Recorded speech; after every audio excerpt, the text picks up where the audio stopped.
يسقون غيم حياتنا، فهم وفينا ذكرهم يتعالى.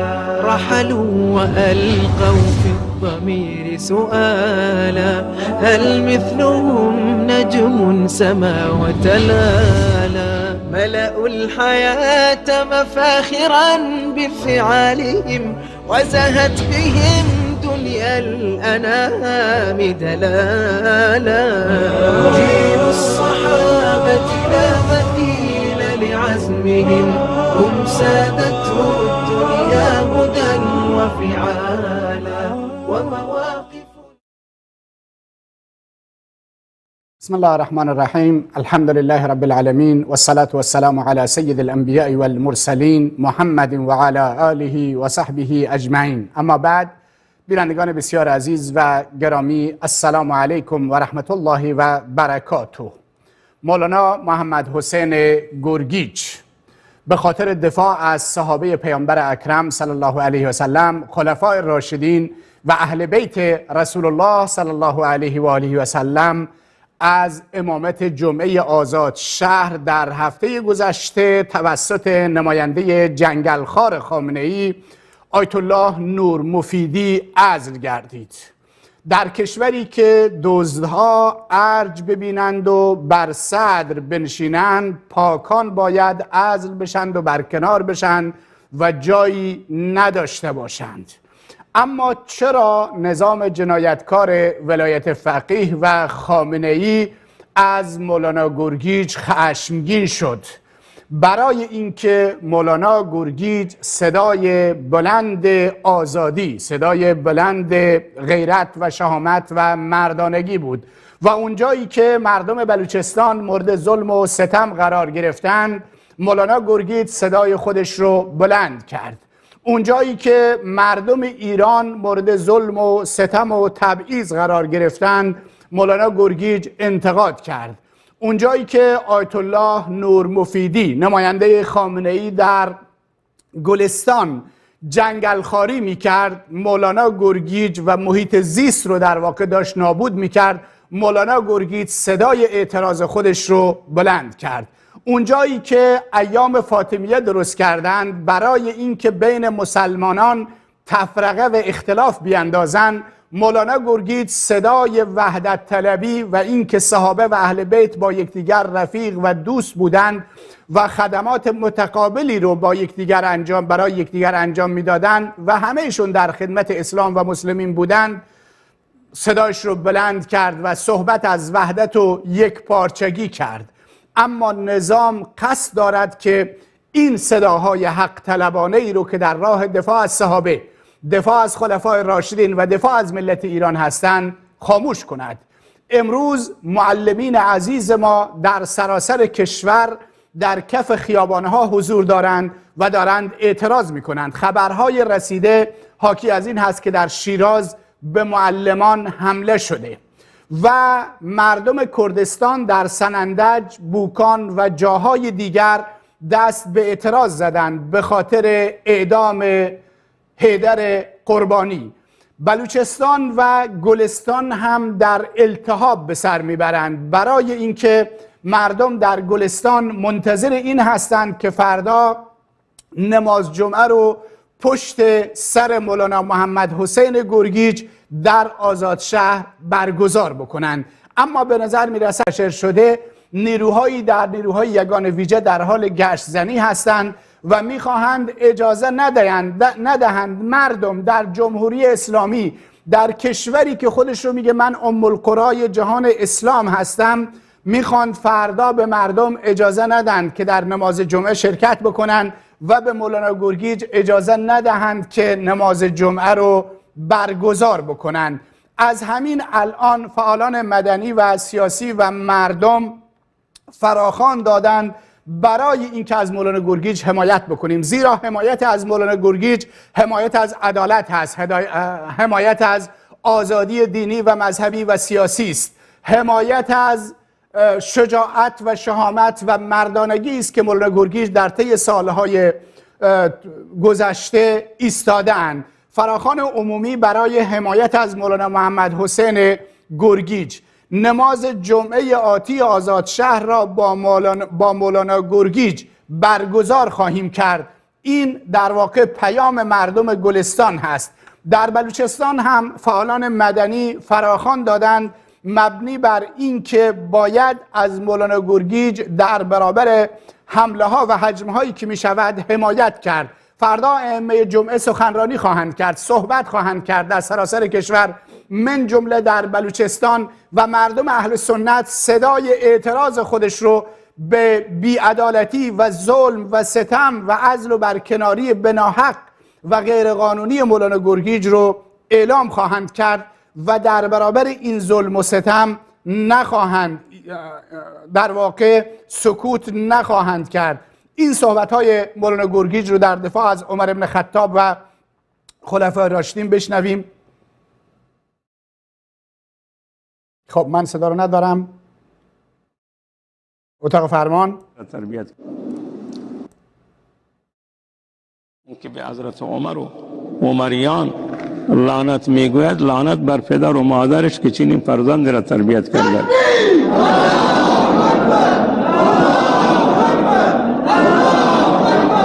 لعنت بر مربیانش که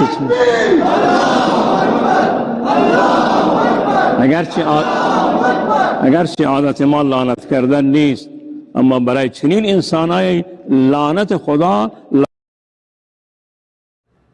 خب در واقع این هم کلیپ مولانا گرگیج و شجاعت و شهامت و مردانگی ایشون رو ببینید. در واقع ایام فاطمیه رو برای این درست کردن که لعنت و نفرین بکنن بر عمر بن خطاب و صحابه پیامبر، و اون چی که مولانا گرگیج در سخنرانی خودش گفته این بوده که لعنت نکنید، برای اینکه در کنار عمر بن خطاب علی ابن ابی طالب بوده، حسین ابن علی بوده، حسن ابن علی بوده، و وقتی شما لعنت به اینها میکنید اون لعنت به اینها هم برمیگردد. برای اینکه اینها اون حمایت کردند، حسن و حسین و علی از عمر ابن خطاب حمایت کردند. چرا اگر قابل لعنت هست چرا اینها حمایت کردند؟ چرا اینها مشاورش بودند؟ چرا حسین دختر یزدگرد سوم رو از عمر بن خطاب قبول کرد؟ این سخنان حق آخوندها رو آتش زده و آخوندها سراسر خشم و آتش هستند. مولانا گرگیج برکنار بشود، عزل بشود، به شهادت برسد، زندانی بشود، اما حرفش رو با شهامت و مردانگی زده و پای حرفش ایستاده و در سراسر ایران الان آخوندها به تحرک افتادن و آشفتگی عجیبی در میانشون ایجاد شده و توان پاسخگویی رو ندارند. ما در این برنامه تصمیم بر این شد که ابتدا اذان عصر رو پخش بکنیم و بعد از اذان عصر سخنرانی کامل مولانا محمد حسین گرگیج رو که در دفاع از صحابه و خلفای راشدین هست و باعث شد که آخوندها خشمگین بشوند، این سخنرانی رو هم خدمت شما ارائه خواهیم داد. بعد از اون با پرسش ها و سوال های شما بینندگان عزیز در خدمت شما خواهیم بود. ما رو هم کنید. برمیگردیم.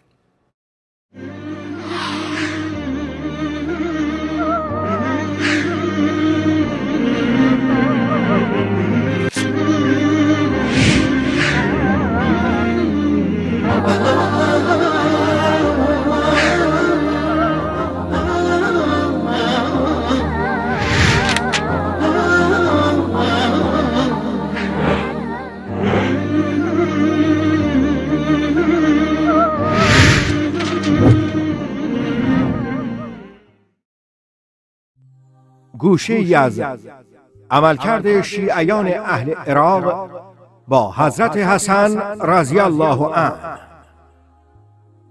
در کتاب سیره حسن رضی الله عنه اثر دکتر محمد علی سلابی متخصص معاصر در تاریخ اسلام چنین آمده است: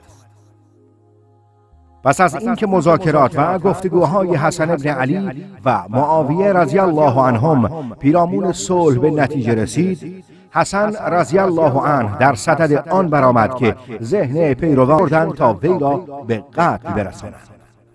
اما خداوند متعال این بار نیز او را از این سوء قصد. همانا من امیدوارم که خیرخواه‌ترین مردم نسبت به مخلوقات خداوند باشم و در دل ذره کینه به کسی ندارم. هیچگاه بر کسی بدی روا نمی دارم و دوست ندارم که کسی را گره بیازد. پس از آن که سخنرانی حسن رضی الله عنه پایان یافت، برخی از شیعیانش به یکدیگر نگریستند و گفتند به خدا سوگند که حسن ابن علی دجله قرار دارد. منتظر حسن ابن علی رضی الله عنه نشست به محض اینکه حسن ابن علی رضی الله عنه به آنجا حسن ابن علی رضی الله عنه را پس از این ماجرا به مدائن بردند.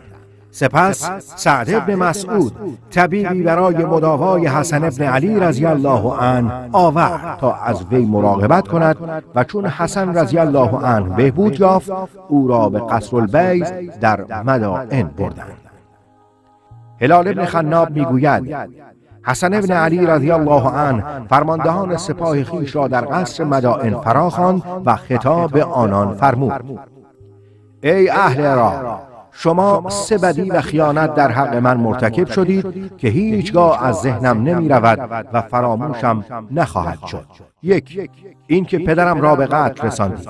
2. این که مرکبم را زخمی کردید و به من حمله ور شدید. 3. این که آنچه داشتم به تاراج بردید.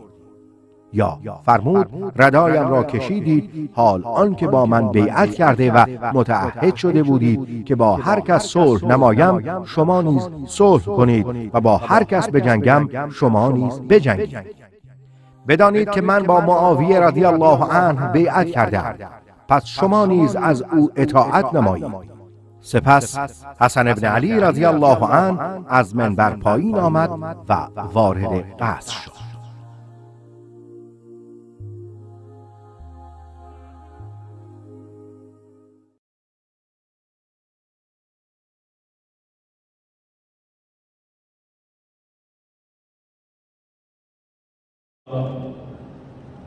خانه و زندگی و همه اموالی که داشتن ترک کردند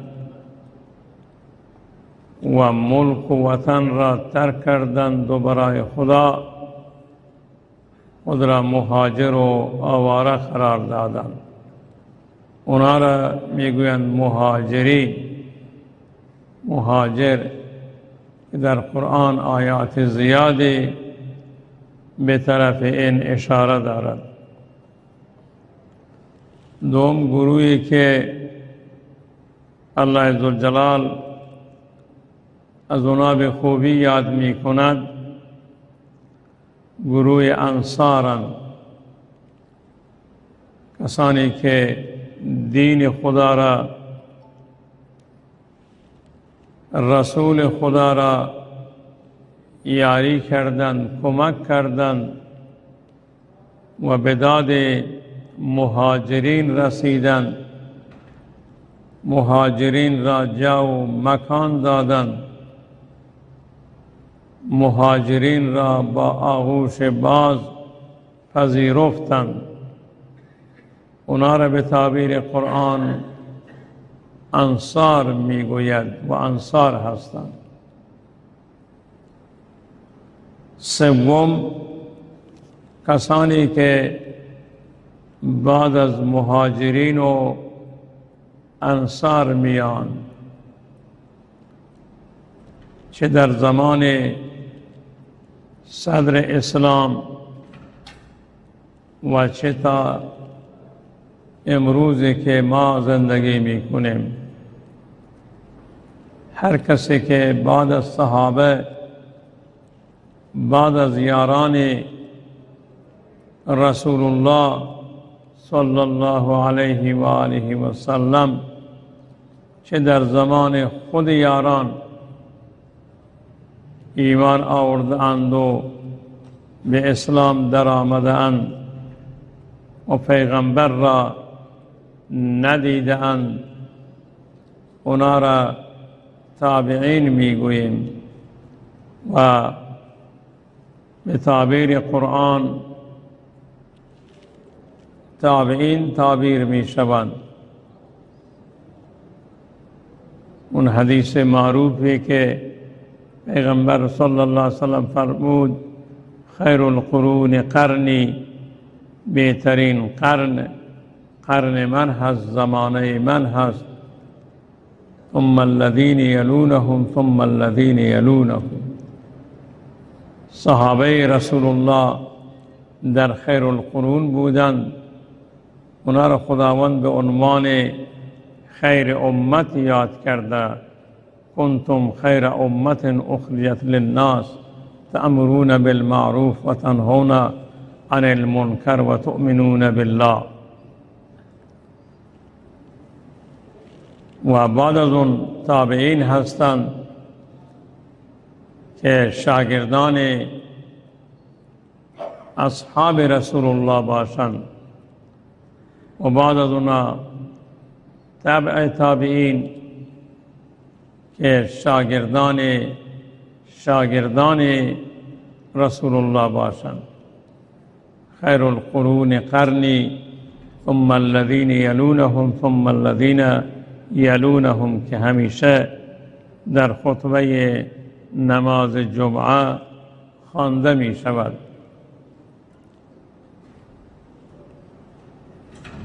اصحاب رسول الله را الله ذوالجلال در آیات زیاد به خوبی و با مؤمنان به حق تعبیر کردند.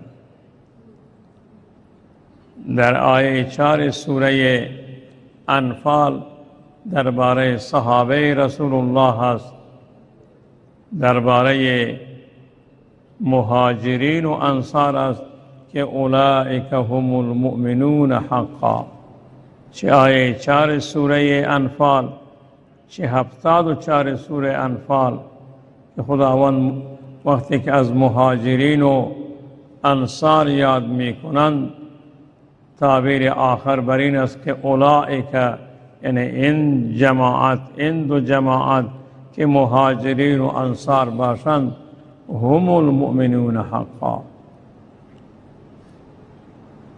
و در حقیقت مؤمنان به حق امنا هستند که به اصطلاح طلبه ها وقتی که مبتدا و خبر هر دو تا معرفه باشند فایده انحصار را می دهد که اگر مؤمنان به حق مطرح هستند امین مهاجرین و انصار هستند.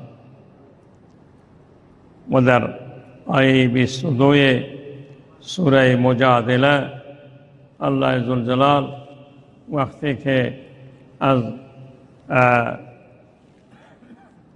مهاجرین و انصار و از صحابه وقتی که یادآوری می کنند آخرش اینطوری بیان می فرمایند که خداوند در دل اینا ایمان نوشته. اولئک کتب الله فی قلوبهم الایمان. خداوند در دل اونا ایمان را نوشته. ایمان شاید بر سر زبان باشد، اون ایمان که بر سر زبان باشد و در دل انسان نباشد اون ایمان منافق درد بخور نیست. اما خداوند درباره یاران پیغمبر شهادت می دهد که در دل اونا ایمان نوشته شده. کتب فی قلوبهم الایمان، در دل اونا ایمان نوشته شده. و حضرت رسول الله صلی الله علیه و آله و سلم دو تا معجزه والا مقام داشتند. یکی قرآن مجید که معجزه ابدی رسول الله است که خداوند تا قیام قیامت این قرآن را حفظ نموده و حفظ خواهد کرد که یک لفظ در اون اضافه و کم نمی شود و تا قیام قیامت این قرآن مجید محفوظ هست و به دست مسلمانان وجود دارد. بخلاف سایر کتاب ها مانند تورات و انجیل که حفاظت اونا به عهده امتهای اون زمان بود اما اونا خیانت کردند، کتاب خدا را حفظ نکردند، محفوظ نماند، چه تورات و چه انجیل. تحریفات و انحرافات در کتاب مطابق هوای نفس خودشان اضافه کردند. اما قرآن مجید تا قیام قیامت انا نحن نزلنا الذکر و انا له لحافظون. یک معجزه رسول الله قرآن مجید هست تا قیام قیامت با همین کیفیت با همین شکل وجود خواهد داشت و هیچ کسی نمیتواند در اون چیزی را اضافه بکند یا چیزی را از اون کم بکند. معجزه دوم پیغمبر یاران پیغمبر هستند که اونا انسانهایی بودند که از مسائل دینی چیزی نمیدانستند. همونطوری که چندین جا این آیه در قرآن مجید آمده، در سوره آل عمران و در سوره جمعه به یک شکل هست. یک مقدار دو تا آیه با هم تفاوت دارند. لقد من الله علی المؤمنین اذ بعث فیهم رسولا من انفسهم. خداوند احسان گذشته بر مؤمنین به این علت که در میان اونا رسول را فرستاده مبعوث کرده از وجود خود اونا، از خود انسان هاست، از خود بشر هست پیغمبر. خداوند وظایفی را به عهده پیغمبر گذاشته. اولین وظیفه یتلو علیهم آیاته، آیات خداوند را بر صحابه پیغمبر میخواند، تعلیم میداد آیات خداوند را. دوم و یزکیهم، اونا را تزکیه این پاک گردانید از همه رذائل زمان جاهلیت. و یزکیهم وظیفه سوم و یعلمهم الکتاب، وظیفه سوم پیغمبر تعلیم قرآن مجید بود که به صحابه بزرگوار قرآن را تعلیم داد. و وظیفه چهارم والحکمت، دانشی که منحصر به وجود مبارک پیغمبر بود که اون را سنت تعبیر می کنیم، چه سنت قولی، چه عملی، چه تقریری، اون را به صحابه کرام تعلیم داد. و این کانوا من قبل لفی ضلال مبین. خداوند می‌فرماید قبل از آمدن قرآن، قبل از آمدن رسول الله، اونا در گمراهی آشکاری بودند. پس معجزات پیغمبر دو چیز هستند، یکی قرآن مجید و دوم صحابه رسول الله. مولانا عبدالشکور لکنوی در کتاب گرانسنگش باقیات صالحات بیان می‌فرمایند که دشمنان اسلام به صدد این بودند که این دو منبع بزرگ را و این دو سند بزرگ را در میان مسلمانان به اعتبار بکنند، قائل بشوند که قرآن اون قرآن اصلی نیست که بر پیغمبر نازل شده، بعد از پیغمبر این را تحریفش کردند، چیزهای اضافه کردند، چیزهای را کم کردند، در حالی که چنین چیزی نیست. انا نحن نزلنا الذکر و انا له لحافظون. ذکر که قرآن باشد خدا نازلش کرده، ضمانت حفاظت اون را خداوند به عهده خودش قرار داده. و در کتاب خدا نه چیزی اضافه میتواند کسی بکند و نه چیزی را کم میتواند. اول میخواستند که اعتبار قرآن را از میان مسلمانان بردارند، اون را کمرنگ بکنند، و دوم اینکه ناقلان قرآن را، حافظان قرآن را، حاملان قرآن را که اصحاب رسول الله باشند بجل و بدهند. اینا ظالم بودند، غاصب بودند، اینا دین پیغمبر را ویل کردند، علیاذ بالله مرتد شدند، از دین خارج شدند، به غیر از 2-3 نفر بیشتر نموند. و این دسیسه دوم اونا بود که از یک طرف قرآن را به عزت و به آبرو و به اعتبار بکنند و از طرف دیگه حافظان قرآن را، حاملان قرآن را، اون قاریان قرآن را که اصحاب رسول الله صلی الله علیه و آله و سلم باشند. در هر جا که کسی از تحریف قرآن صحبت می کرد که قرآن اون قرآن اصلی نیست که بر پیغمبر نازل شده یا یاران پیغمبر چنین و چنان بودند، اونا را با هم دیگر دشمن نشان می دادند، قطعا بدانید که این دسیسه یهوده، چون دین اونا از اعتبار افتاده بود، کتاب اونا از اعتبار افتاده بود. اونایی که ادعای یهودیت می کردند، خداوند اونا را می گویند که لقد علمتم الذین اعتدوا منکم فی السبت. اونا را خداوند به عنوان قرده خاصین تعبیر کرد، ذلیل‌ترین میمون روی زمین بودند. اینطوری خدا اونا را تعبیر کرد، اونا که دیگه خاطر ساکت نمی ماندند، ما خاطر جمع نباشیم که اونا دین ما را از اعتبار نبرند. اگر خود اونا مستقیم وارد نمی شوند، عوامل دارند که اینا بیاند و همیشه فقط صحبت از قرآن که اصلی هست یا نیست، اینجا مسلمانان را در شک می اندازند یا صحابه پیغمبر چنین و چنان بودند. در آیه‌ای که من به حضور شما 3 آیه‌ای که تلاوت کردم، خداوند متعال امت پیغمبر را 3 دسته به 3 گروه تقسیم می کند. اول گروه مهاجرین که خدای متعال می فرمایند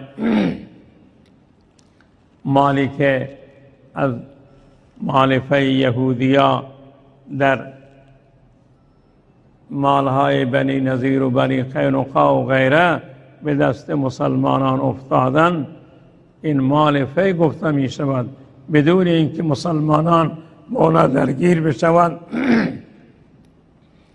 و با اونا روبرو بشوند. اونا از ترس مسلمانان باغهای خود را، اموال خود را همه را رها کردند و فرار کردند. خداوند فرمود که اینا را شما اینطوری تقسیم بکنید. مالفه به مال گفته می شود از نظر شرعی که بدون درگیری کفار تسلیم بشوند و اموال خود را برای مسلمانان واگذار بکنند. میگه بله، اینا برای فقرای هستند که مهاجرند، اونایی که اخرجوا من دیارهم، به زور رانده شدند از سراهای خودشان، از خانه‌های خودشان، و اموالهم، از اموال خودشان. نه اونا را اجبار کردند مشرکین مکه که ام سرای خود را، ام خانه خود را، ام اموال خود را بگذارند و امونطوری دست خالی از مکه خارج بشوند. و این اولین فضیلت اونا که اونا به زور رانده شدند از خانه ها، به زور بیرون رانده شدند از خانه های خودشان، از اموال خودشان. اما این برای چه بود؟ و می رفتند که از اینجا مال را، یکی میاد یک خانه کونه دارد، یک مال کمی دارد، اینجا ویلش می کند، دیگه جای می رود خانه بیتری یا اموال بیشتری به دست می آرد. می فرماید نه، اونا به این نیت خانه و کاشانه و زندگی خود را ویل نکردند که چیز بیتری به دست بیارند، بلکه یبتغون فضلا من الله. اونا طالب فضل خدا بودن، فضل خدا، مهربانی خدا، رحمت خدا، دین خدا، رضامندی الله. فضلا من الله و رضوانا، فقط برای رضامندی خدا بیرون آمد. همه چیز گذاشتن، از همه چیز صرف نظر کردند تا خدا از اونا راضی بشود و اون فضل و رضوان خداوند را حاصل بکنند. حالا می فرمایند که این یک، و دوم و ینصرون الله و رسوله. چرا از مکه خارج شدند؟ تا دین خدا را یاری بکنند، تا رسول الله را یاری بکنند. در مکه که نمی توانستند دین خدا را یاری بکنند، چون حکومت به دست مشرکین بود، شهر به دست مشرکین بود، قدرت به دست مشرکین بود. اینجا رفتن که بله و ینصرون الله و رسوله. خدا نیاز به نصرت ندارد، دین خدا را اونا نصرت کردند، رسول خدا را نصرت کردند. خداوند بعد از این صفات زیبا می فرمایند که اولئک هم الصادقون، اینا راستگویان هستند. ایمانی که میگویند ما داریم راست میگویند، یقینی که میگویند راست میگویند، این که ما برای خدا بیرون آمدیم راست میگویند. و کونوا مع الصادقین، اولین صادقین مهاجرین هستند، اولین راستگویان مهاجرین هستند. یکی کتاب نوشته کرده بود با راستگویان باشید، اما راستگویان را خوب معرفی نکرده بود که اولین راستگویان اصحاب رسول الله هستند. با مهاجرین باشید، با انصار باشید تا جمله و کونوا مع الصادقین مصداق شما قرار بگیرد. و کونوا مع الصادقین، به همراه صادقین باشید. صادقتر از ابوبکر صدیق، از عمر فاروق، از عثمان ذوالنورین، از علی مرتضی، از عشره مبشره، از صحابه بزرگوار صادقتر کسی روی زمین نبوده. تکبیر!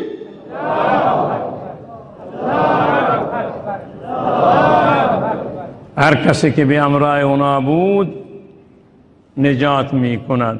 و کونوا مع الصادقین. و گروه دوم انصار بودند. انصار در مدینه بودند، در شهر مدینه که اون زمان به عنوان یثرب یاد میشد، در شهر مدینه بودند و اونا از مدینه رفتند. اول به دیگه نیت یک شخص رفته بود، اما اونجا که وقت با رسول الله برخورد کرد، رسول الله را در حرم دید، در نزدیک کعبه دید، در نزدیک مطاف دید. اونجا گفت تو چی میگویی که قومت از تو ناراضند؟ رسول الله فرمود من به اونا این آیات را میخوانم که آیه 151 و 152 و 153 سوره انعام را برای اون تلاوت کرد که 10 تا مسئله در اون میان. تعالوا اتل ما حرم ربکم علیکم الا تشرکوا به شیئا، هیچ چیز با خدا شریک نکنید. و بالوالدین احسانا، با پدر و مادر احسان بکنید. 10 تا مسئله را خداوند آخرین این جمله است که وان هذا صراطی مستقیما فاتبعوه ولا تتبعوا السبل فتفرق بكم عن سبیله. این 10 تا مسئله که در اون 3 آیه میاد، اینا را رسول الله برای اون شخص مطالعه کرد، چه تلاوت کرد، اونم در مطالعه خود اونا را قرار داد، در فکر عمل کردن به اونا شد. بله همین کمبودا را ما داشتیم که نابود شده. از اون شخص ایمان آورد، پیام اسلام را به مدینه منوره بود و بعدا چند نفر دیگه 12 نفر آمدن، اونام با پیغمبر بیعت کردند و به همراه خود حضرت مصعب ابن عمیر را بردند. حضرت مصعب ابن عمیر بسیار یک جوان خوبی بود، اونا بردند به عنوان معلم قرآن.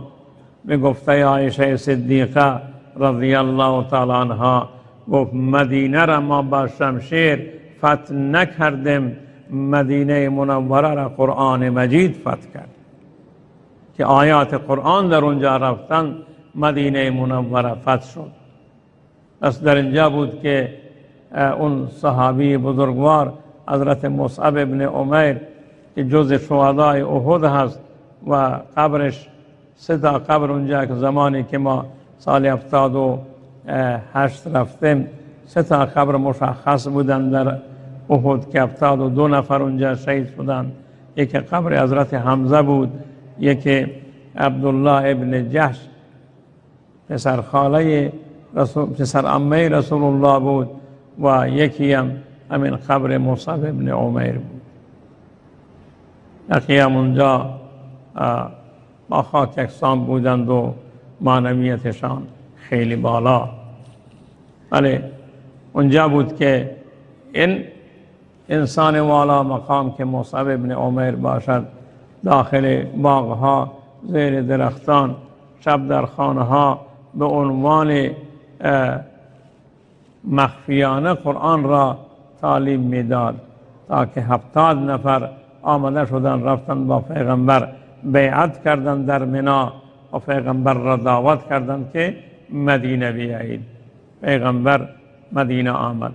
اونا قبلا اینطوری که قرآن میگوید والذین تبوأوا الدار والایمان، اول خانه را، سرا را، جای هجرت را آماده کردند.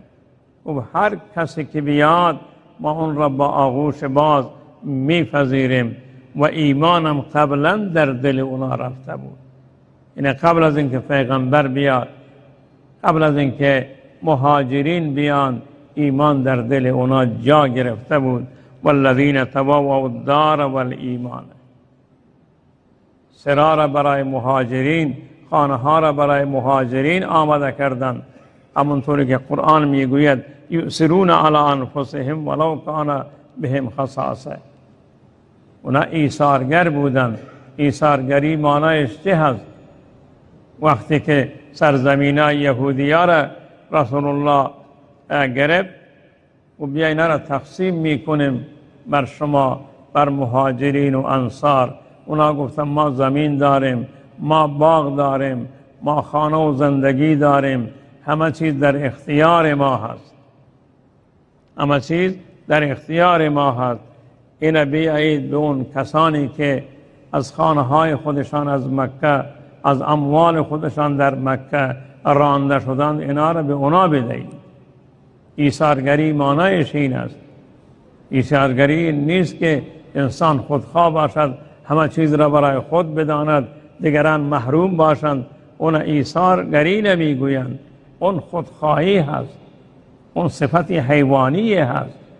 اما ایثارگری اون هست که اونا گفتن همه چیز را به اونا بدهید. شاید شما گرسنه داشته باشید، در دل ناراحت بشوید، قرآن این را میگوید که نه، اون طوری هم نیست. و یؤثرون علی انفسهم ولو کان بهم خصاصه، اگرچه گرسنه و فقیرم بودند، گفت نه، ما نمیخواهیم به اونا بدهید که مسائل ایثار خیلی زیاد هستند. یک کله گوسفند تا چندین خانه میرفت، اون گفت که نیاز برادر من از من بیشتره، به اون بدهید. آخر به اون صاحب اصلیش میرسید. هیچ کسی قبول نمی کرد. این است ایثارگری. و من را میگه من یوق شح نفسه، کسی که اون بخل درونی خود را که حریص بر مال هست، بر همه چیز است، اون را برطرف بکنن، فاولئک هم المفلحون، اینا کامیابند. انصار را خداوند کامیاب گفته، قد افلح المؤمنون. کسی کامیاب باشد بالاترین درجه را دارد. ما در اذان میگویم حی علی الصلاة ای علی الفلاح. حی علی الفلاح معنیش این است که به طرف کامیابی ابدی بیایید. نمازی که شما به طرف اون می روید کامیابی ابدی هست.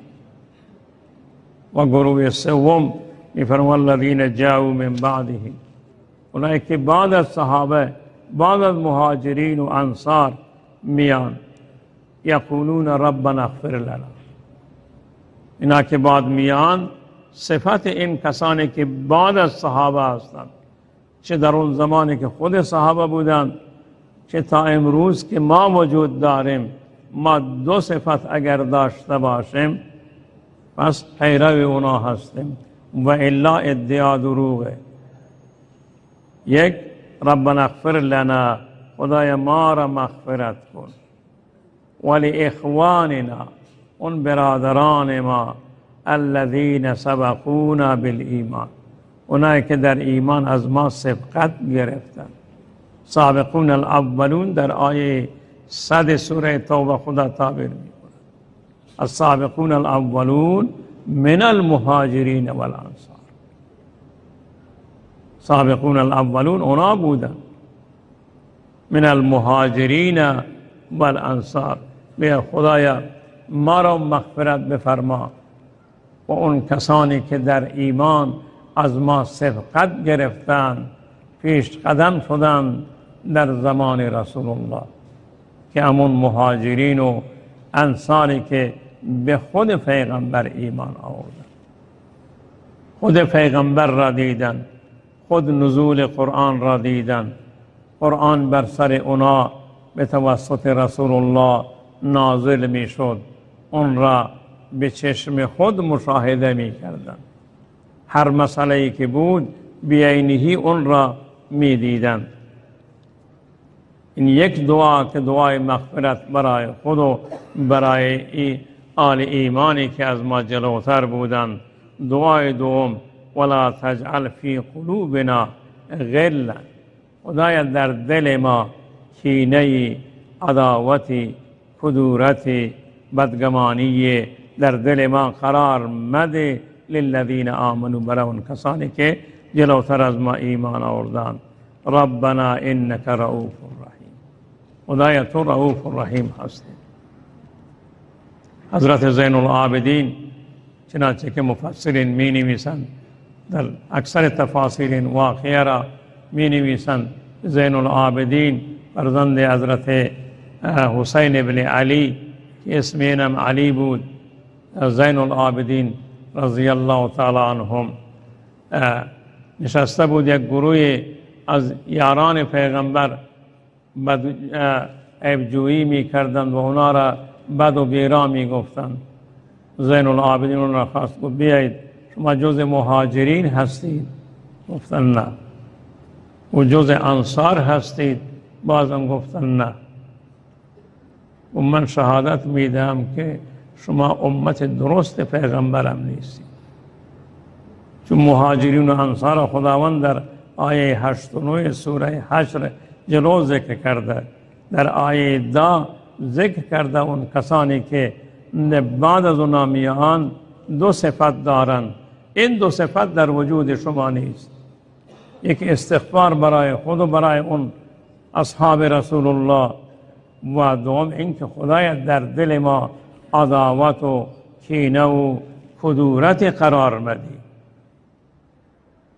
شما که وقتی عیبجویی میکنید معنیش این است که تابع اونا تابعین اونا نیست. مشخص میکند قرآن وقتی که از اونا عیبجویی میکنید این دو صفت در وجود شما نیست که استغفار برای خود و برای اونا و کینه داری شما نسبت به اونا. کسی که اینطوری کینه داشته باشد اون جز امت پیغمبر نیست. امت رسول الله را خداوند سه تقسیم کرده. این آیه یک محک بسیار بزرگی هست که محک میزند ما را. اگر برای صحابه رسول الله، برای خلفای راشدین، برای عشره مبشره، برای 120,000 صحابه پیغمبر اگه ما دعا و استغفار می کردیم و می گفتیم خدای در دل ما نسبت به اونا کینه قرار مده، پس در اینجا هست که ما پیرو واقعی دین رسول الله، قرآن و یاران پیغمبر هستیم. تکبیر!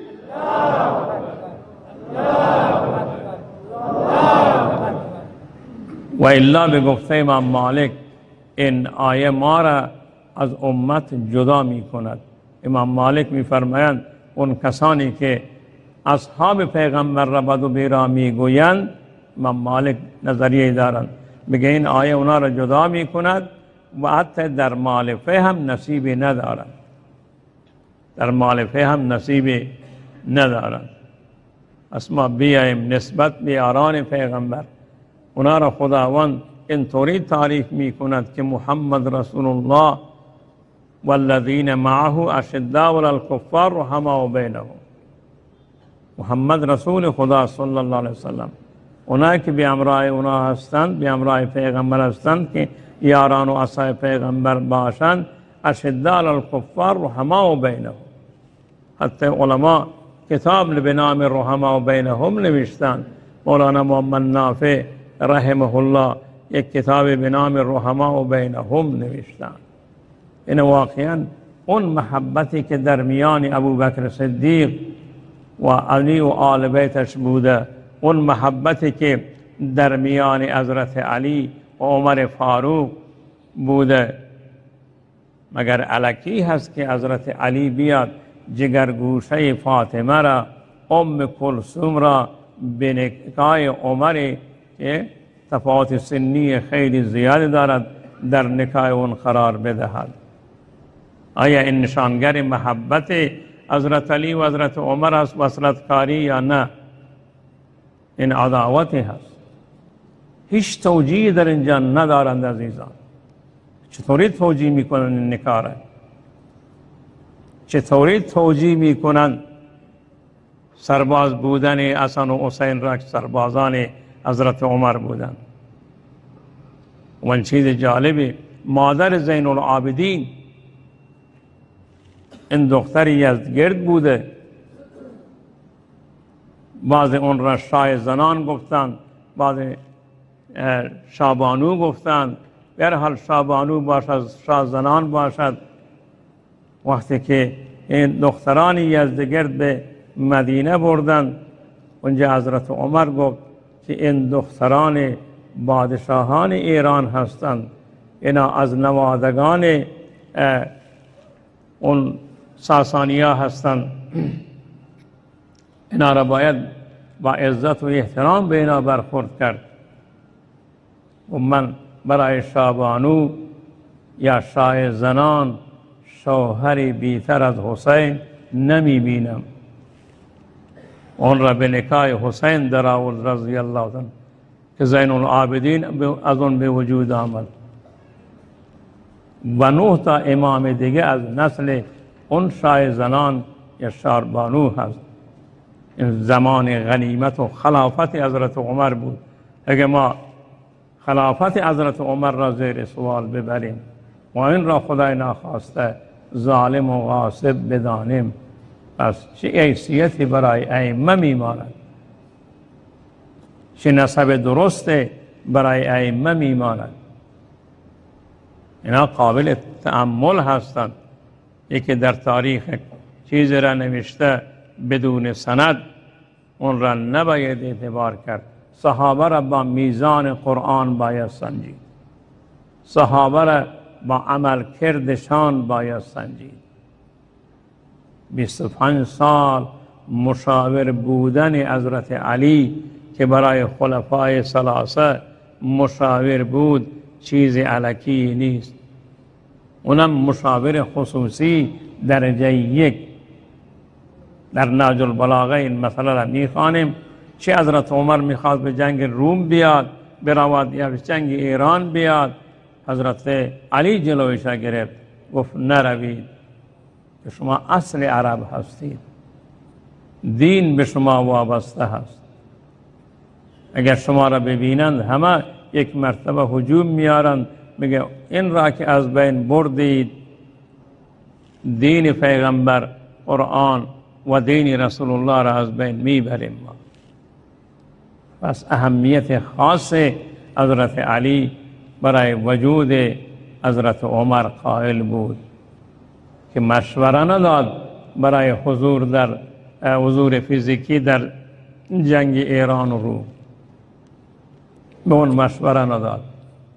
پس ما صحابه را به اون آیاتی که میگویند اذل علی المؤمنین اعزة علی الکافرین بشناسیم، ما به اون آیات بشناسیم که اولئک هم المؤمنون حقا بشناسیم، ما به اون آیه بشناسیم که خداوند اینجا اونا را صادقون میگوید، اونا را مفلحون میگوید و اونایی که بعد از اونا میان برای اونا دو دعا میکنند، یکی دعای استغفار طلب مغفرت برای اصحاب رسول الله و دوم این که خدای در دل ما کینه و کدورت قرار ندهید.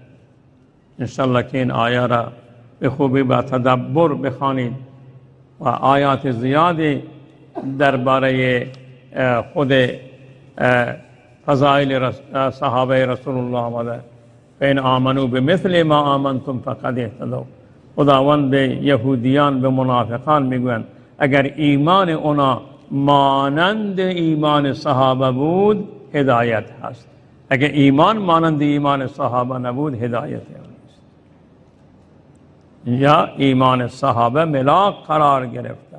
فین آمنو بمثل ما آمنتم به، مثل این چیزی که شما صحابه ایمان آوردید فقد اهتدوا، اگر نه فانهم انما هم فی شقاق فسیکفیکم الله و در مخالفتی هستند. این دور از دین رسول الله و دور از راه رسول الله و دور از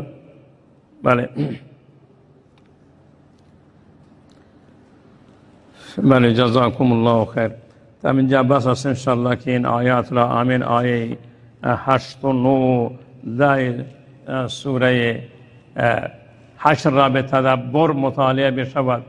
آیه 95 سوره نساء، آیه 10 سوره حدید، اونم اونجا نکته بسیار جالبی هست که خداوند اما اصحاب رسول الله را میفرمند کلا وعد الله الحسنی، همه را خداوند وعده بهشت داده. اونا را که خدا وعده بهشت بدهد، اونا را خدا اولئک هم المؤمنون حقا بگوید، اون که خدا اونا را بگوید کتب فی قلوبهم الایمان، دیگه اونا انسانهایی هستند که به گواهی قرآن سرفراز، صادق، مفلح و کامیاب هستند. خداوند پیروی اونا را از ما نگیرد، ما را توفیق بدهد که برای اونا استغفار بکنیم، دعا بکنیم و هیچ کینه و کدورت در دل ما نسبت به اصحاب رسول الله نباشد. نکته یک در اینجا من میخوام برای شما بیان بکنم امروز، گرچه کردن چند دقیقه از وقت گذشته. این مسئله ای است که یک معضل برای آزادشار و مردم آزادشار شده.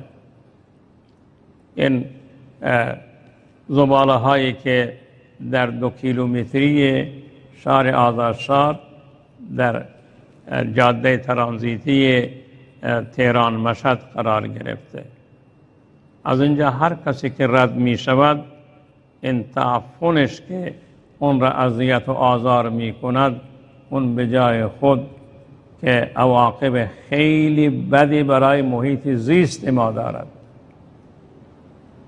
برای محیط زیست این منطقه دارد. زباله های هر شرق استان را در اینجا قبلا که وقتی این افتتاح کردن و ما اینجا آورده اینا را گذاشتیم که از یک طرف اشتغال زایی بشود و از یک طرف دیگه محو این زباله ها به درستی صورت بگیرد که بر محیط زیست اینجا تأثیر داشته نباشد. در حالی که اونا را همونطوری رها می کنند، همون چند تا پلاستیک و لاکی که هست اونا را بعض افراد جمع می کنند که اون بازیافت اونا نیست و اینجا هم بر سفره های زیرزمینی آبی، منابع آبی این زباله ها تاثیر دارند و هم بر هوای اینجا تاثیر دارند. حتی اون پاسگاهی که در اونجا ساخته شده مامورای نیرو انتظامی میگویند که ما پنجره را نمیتوانیم باز بکنیم، که فوراً این تعفن و این بو داخل اتاق و داخل مسیر زندگی ما، در داخل محیط زندگی ما وارد می شود. از تقاضای ما این است، مسئولین امر استانی، تقاضای ما این است که این پیگیری بکنند و نگذارند که مردم اینجا بیاند و خدای نخواسته علیه این زباله ها و مسئولین امر شعار بدن و مردم به سطور رسیدن آخر همونجا می کشد. این باید به جد پیگیری بشود. اگر اینجا اینا را بازیافت نمی کنند و فکر به محو اونا ندارند، هر شهر زباله خود را در همون نزدیکی خودشان دفن میکنند یا به یک شکلی از بین ببرند. یا پایین دست اون شوره‌زارای زیادی هستند دیگه، اون ماشینی که از مراوه اون زباله را به آذرشهر میارد میتواند که اون دشت و صحرایی که اونجا نه زمین کشاورزی مرغوبی هست نه محیط زندگی مردم هست، اونجا اینا را ببرند و به یک طریق به اصطلاح ساده گم و گورشان بکنند. و بیشتر مردم آزاری درست نیست. به استانداری، به مسئولین امر که این محیط زیست انسانها، هوای پاک، آب پاک و سلامتی مردم در اختیار اوناست، به فکر سلامتی مردم باشند. و این نباید از تریبون نماز جمعه پخش بشود، چون صدای مردم هست که ما میگوییم. یکی میگفت که ما منتظر هستیم که روز جمعه کدام امام جمعه صدای ما را به گوش مسئولین میرساند. این صدای مردم است، به گوش مسئولین از استاندار گرفته تا بقیه مسئولین امر، به گوش اونا این صدای مردم را میرسانیم که فکر درست و صحیح برای دفن و از بین بردن این زباله ها بکنید. و الا مردم شاید جلوگیر بشوند که از شرق استان بیان زباله ها اینجا تلمبار بشوند و برای اینا دردسر قرار بگیرند. همونطوری که در غرب در نزدیک شهر گرگان میگه اینجا جای هست، اگر اون هر طوری که اون را ساماندهی کردید که باعث ساماندهی بشود، اینا را همونطوری ساماندهی بکنید و این زباله ها از بین بروند تا که محیط زیست مردم را و حیوانات را، موجودات زیر زمین را، آبهایی که زیر زمین هستند، اینا را آلوده قرار ندهند. دیگه بوی این تعفن تا نگین شهرم می رود، به آذرشهرم می رود، دیگه طرف در فضا پخشه. پس پیگیری این موضوع را ما از طرف مردم خواست داریم که هر چیز زودتر فکر به این زباله ها بشود. جزاکم الله. نوبت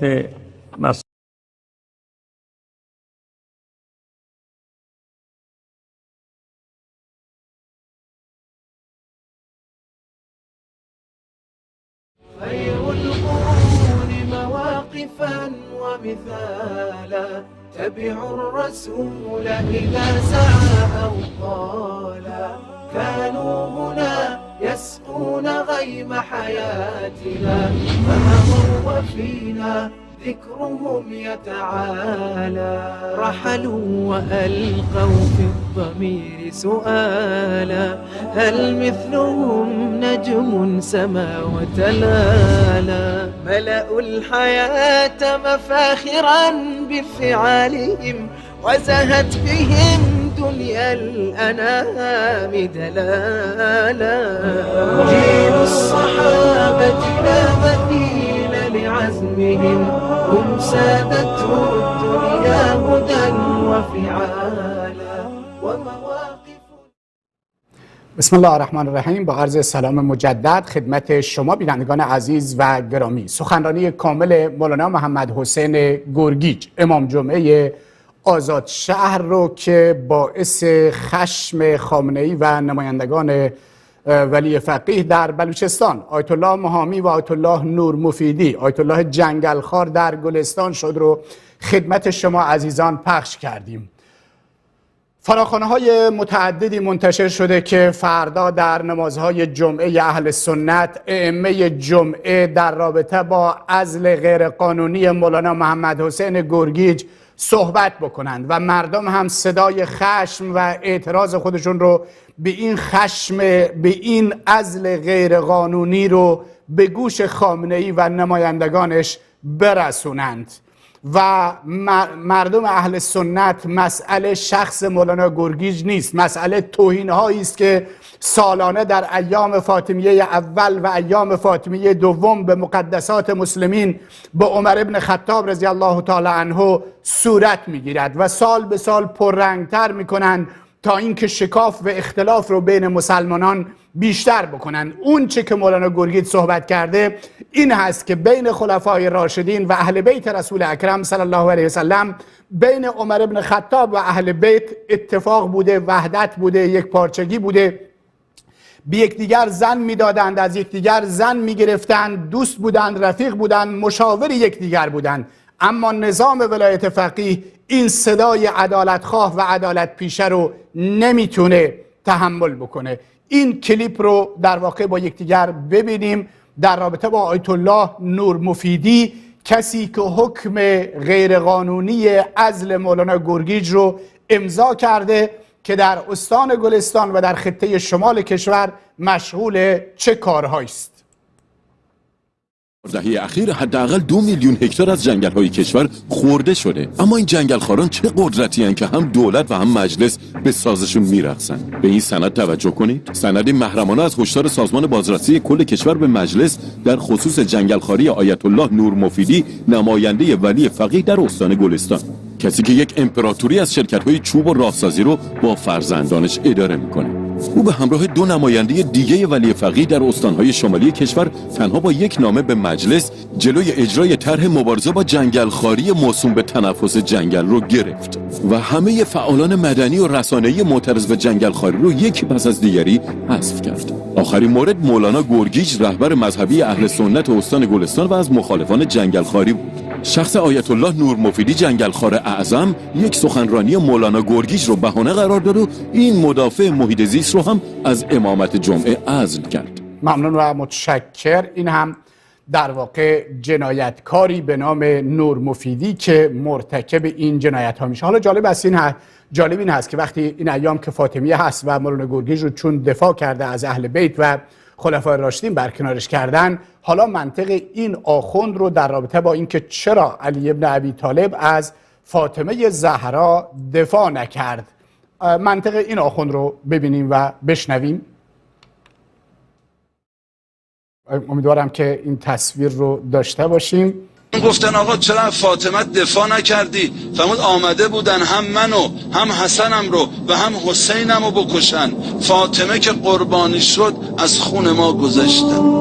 خب ممنون و متشکر. اتاق فرمان یعنی ایشون داره عملاً معرفی میکنه که فاطمه و حسن و حسین، داره رسما میگه که علی و حسن و حسین فاطمه رو قربانی کردن تا خودشون نجات پیدا بکنن. اون چی که این آخوند میگه اوج ناجوان مردی، اوج بیغیرتی و اوج پستی یک مرد و یک انسان میتونه باشه که در واقع همسرش رو قربانی بکند برای اینکه خودش نجات پیدا بکنه. زنش بفرسته تا کشته بشه، همسرش رو، مادرش رو بفرسته تا کشته بشه تا خودش نجات پیدا بکنه. آخوندهای جنایتکار با این اعتقادات و با این باورها نمیدونم چگونه یک عده‌ای رو سحر کردن و عقل یک عده‌ای رو ربودن. حالا به اندازه اینها گرفتار این ایام فاطمیه و این مقولات شدن که حتی آخوندهای تندروی خودشون هم از این همه ایام فاطمیه گرفتن و این همه سر و صدا کردن خسته شدن. این کلیپ رو با یکدیگر ببینیم. خب امیدوارم که در واقع داشته باشیم این کلیپ رو. روز باید مراسم باشه، مراسم مذهبی.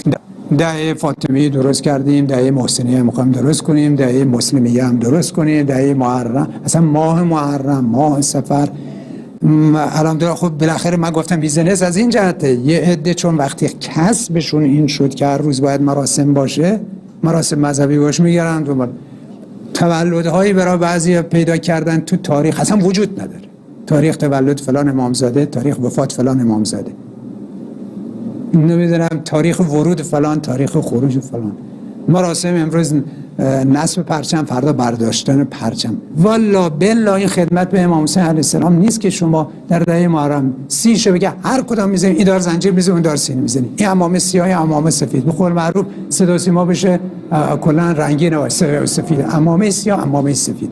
من بعضی شبها تلویزیون روشن کردم، 3 شبکه همزمان یه آقایی رو در قم داره پخش میکنه. خب ممنون و متشکر. و میبینید که حتی صدای خود آخوندها فاطمیه اول درست کردن، فاطمیه دوم. چرا این فاطمیه رو درست کردن؟ برای اینکه بین مسلمین اختلاف بیشتری بیاندازن، جنایت بیشتری در واقع بکنن و امروز دخالت در امور اهل سنت و مسائل مذهبی رو با اوج خودش رساندن و حتی آخوندها خودشون هم ناراحت هستند از اینکه چرا باید دولت در امور مذهبی حوزه‌های علمیه شیعه دخالت بکند، سنی به جای خودش. باز هم این کلیپ رو با احتیاط بشنویم و ببینیم. خب پول از دولت بگیر. این میرداماد است. اشتباه رو سید محمد خاتمی کرد. اول باری که در حوزه بودجه تصویب کردیشون، حوزه باید با بودجه هایی که مردم با کد یمین و عرق جمیل تهیه میکنن و اصلا تیم خاطر میومدن تبدیل میکردن و حوزه استقلال داشت و نباید محتاج بشه هر روز توی بودجه بیارن این مقدار برای حوزه ها. اصلا این کار بنده به عنوان یک طلبه قم مخالفم. السلام علیکم. ببخشید من خب ممنون و متشکر. این هم خود ایام فاطمیه اصولاً جنایتی بود که خامنه‌ای و خاتمی و وحید خراسانی انجامش دادند. قبل از خاتمی در ایران ما ایامی به نام ایام فاطمیه نداشتیم. خاتمی مورد تهاجم اصولگرایان و محافظه‌کاران بود. برای به دست آوردن دل محافظه‌کاران نزد وحید خراسانی رفت. وحید خراسانی بهش گفت ایام فاطمیه رو تعطیل بکن، ما میخوایم سینه بزنیم. ایشون مرتکب این جنایت شد و این مهندس گفتگوی تمدنها این لکه ننگ رو بر جبینش تا قیام قیامت گذاشت که این جریان رو مرتکب شد. خب از این لحظه تماس های شما بینندگان عزیز زیرنویس میشه، هم شماره تماس برنامه و هم شماره واتساپ برنامه. شما میتونید تماس بگیرید و دیدگاهتون رو در زمینه های مختلف من جمله موضوع برنامه با ما در میان بگذارید. در این حالی که من اعلام بکنم که فردا روز حمایت از مولانا گرگیج در استان گلستان، در بلوچستان و در سراسر مناطق سنی نشین و در واقع کل کشور باید از این مردی که از حق و حقیقت و درستی و راستی و عدالت دفاع می کرد و از آزادی، آزاد مرد بود دفاع می کرد، باید دفاع بکنیم. به قول امام حسین رضی الله تعالی عنه در صحرای کربلا، اگر دین ندارید آزاده باشید.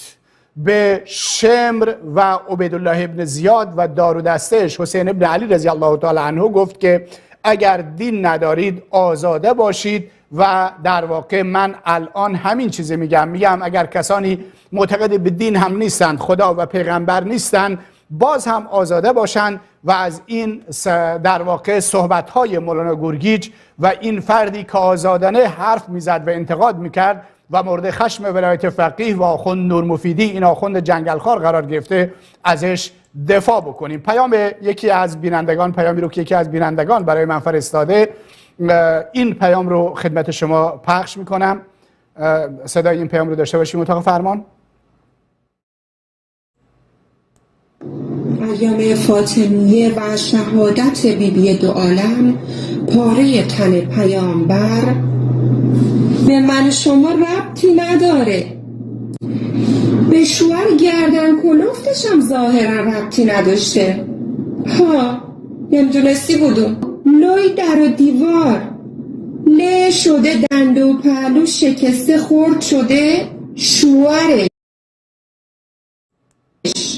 گردن کلوف ترسو نبوده ها، همچی جنگجو و جنگاور، همیشه از شمشیرش خون میچکیده. برای انتقام همسرش هیچ کاری نکرده، تازه هیچ کاری نکرده که هیچی، اومده ام کلثوم دختر خودشو فاطمه رو هم به همسری عمر داده، پسراموش قاتل فاطمه.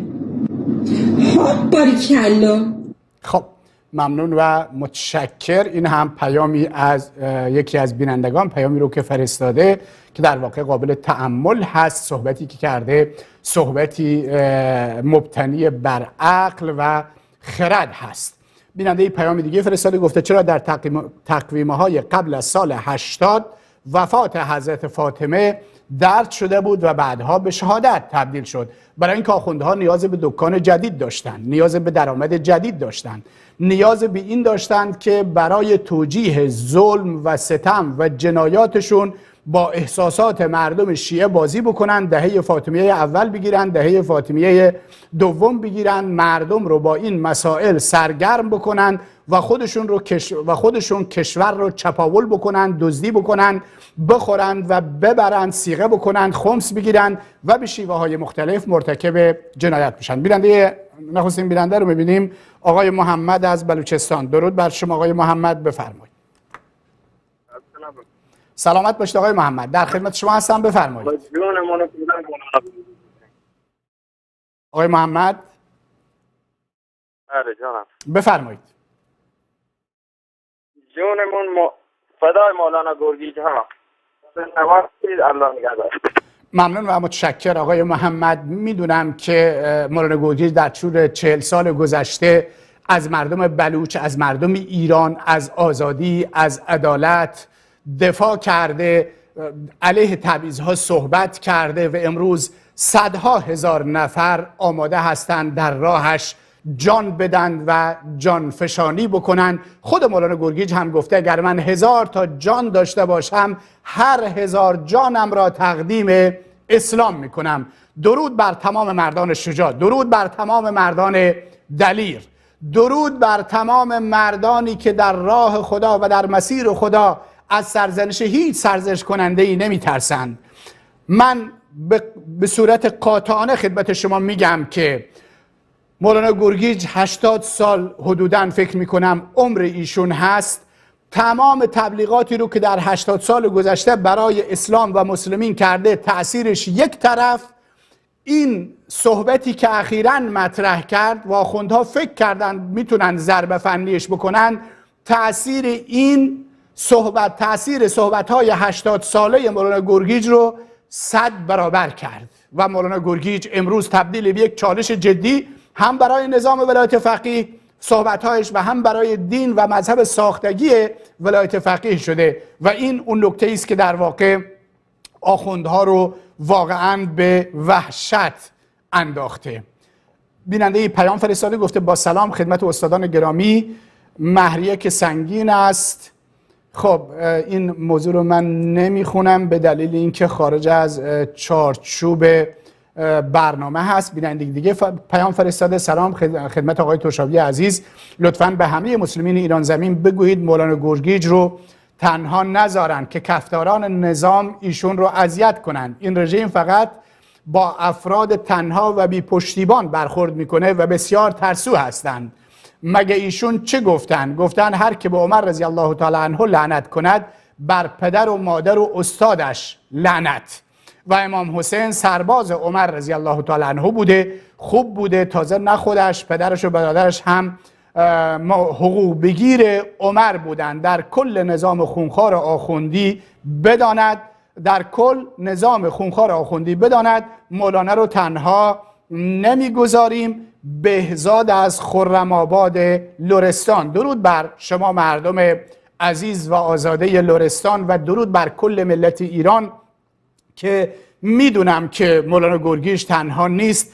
وحشت سراپای نظام رو فرا گرفته و یک غلطی کردن و مولانا گرگیج رو برکنار کردند. الان در روش جمع کردنش موندن. گرچه آخوندها لجباز هستند اما مطمئن باشید که در واقع شرایط به نفع اونها نیست و این نظام جنایتکار هر بحران این چنینی که درست میشه، بحران بی‌آبی در اصفهان و لرستان و جاهای دیگر، بحران معلمین که امروز در خیابانها بودن در شیراز و جاهای دیگر و نکات دیگر، همه این نظام رو به سقوط نزدیکتر میکنند. بیننده بعدی رو میشنویم. درود بر شما، خودتون معرفی کنید و بفرمایید. درود بر شما. صدا تلویزیونتون رو ببندید، خودتون معرفی کنید و بفرمایید. سلام. سلام بر شما، ممنون، متشکرم. ما در مورد مولوی گرگیش از زنگ زدیم. حمایت از مولوی گرگیش. بفرمایید.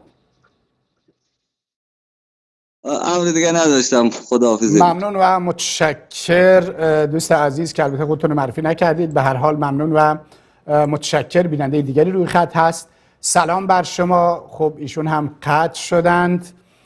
بیننده دیگر، سلام بر شما، خودتون معرفی کنید و بفرمایید. استاد عزیز سلام علیکم. علیکم السلام. مهران از تهران هستم. آقای مهران از تهران، بفرمایید آقای مهران. زمانی که ما مشرک بودیم، وقتی حرم امام رضا می رفتیم میگفتیم نکند امام حسین ناراحت شود، نکند شاه چراغ ناراحت شود. هر روز برای یکی از اینها دعا میکردیم، فکر میکردیم اینها ما رو میبینن. استغفرالله، خدایا ما را ببخش، یا الله. این آخوندها فقط دروغ میگویند تا میتوانند سر این ملت را شیره میگذارند، تا روزی که این ملت وقتی در خیابان رفتن نگوید نان نداریم، بگویند ایمان نداریم، مشرک شده بودیم، بگویند که ما توبه کرده ایم. روزی که توبه کنند آن روز قیام اصلی شروع شده است، وگرنه انسان با یک تکه نان سیر می شود. یک انسان در سیستان با تکه نانی سیر می شود و خدایش را صدا می کند. اما ما نباید برای شکم گرسنه فریاد بزنیم، ما برای ایمانمان باید فریاد بزنیم و پلاکارد هایی را در دست بگیریم و شعارهایی را بدهیم که بگوییم ما فهمیدیم شما دروغ میگویید و ایمان واقعی در قرآن است، در سنت است. ما توهم زده بودیم، ما آدم‌های روانی بودیم که به جای خدا تک تک افراد را صدا می کردیم و هر روز افسرده بودیم که نکند اینها با ما دوست نیستند. شامی بدهیم، ناهاری بدهیم، رشوه‌ای بدهیم تا اینها از دست ما راحت باشند، تا خوشحال شوند. برای یکیشان نماز شب می‌خواندیم، برای یکیشان نماز حاجت می‌خواندیم، سمت یکیشان با می‌ایستادیم سلام می‌دادیم. غلط کردیم، غلط اضافه کردیم، حرف بیخود زدیم. خدایا ما رو ببخش، غلط کردم، خدایا من یکی غلط کردم. درود بر شما، خداوند توبه شما رو میپذیرد. ممنون و متشکر آقای مهران عزیز و خدا یار و نگهدارتون. البته ملت ایران هم برای دینشون باید فریاد بزنند که پیامبر فرمود من قتل دون دینه فهو شهید، کسی که به خاطر دینش کشته بشه شهید هست. و هم به خاطر مالش باید فریاد بزنند مردم و من قتل دون ماله فهو شهید. امروز آخوندها سرمایه های ملت ایران رو میدزدند و مرتکب جنایت میشن. در نتیجه باید از دین و ایمان و مال و ثروت و ایران و ایرانی دفاع کرد، چنانچه مولانا گرگیج به درستی به این مسئولیت خودشون عمل کردند. بیننده بعدی رو میشنویم. درود بر شما، خودتون معرفی کنید و بفرمایید.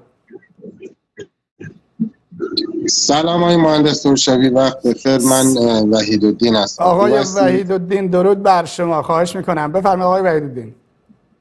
مبارک دارم، زنده باشید.